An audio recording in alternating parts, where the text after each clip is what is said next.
Samantala, naikipag-ugnayan na ang Kamara sa National Bureau of Investigation o NBI para busisihin ang liquidation report sa confidential funds ng Office of the Vice President.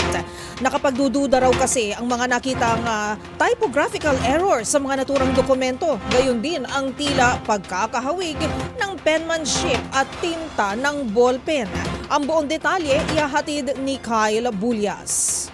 Pinaiimbestigahan na ng Kamara sa National Bureau of Investigation ang mga acknowledgement receipt ng Office of the Vice President sa kanilang liquidation report para sa paggamit ng kanilang confidential funds.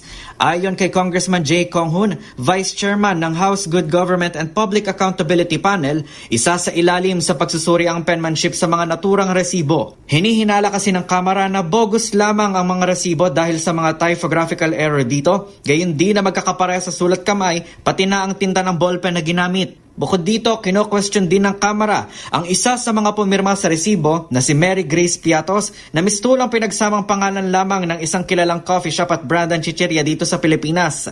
Sa ngayon, may alok ng 1 milyong pisong pabuya ang Kamara sa kung sino makapagbibigay ng impormasyon tungkol kay Piatos. Sinasabi ng Office of the Vice President, totoo daw yung mga isinadmit nilang acknowledgement receipt.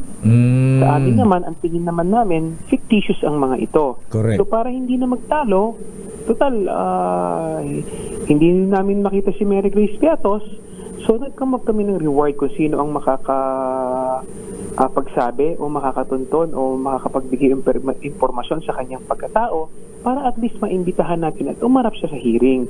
Nanindigan naman si Conghun na hindi nila pinepersonal si Vice President Sara Duterte sa investigasyon ng Kamara sa maanomalyang confidential funds ng OVP at ginagawa lamang nila ang kanilang trabaho bilang mga mambabatas.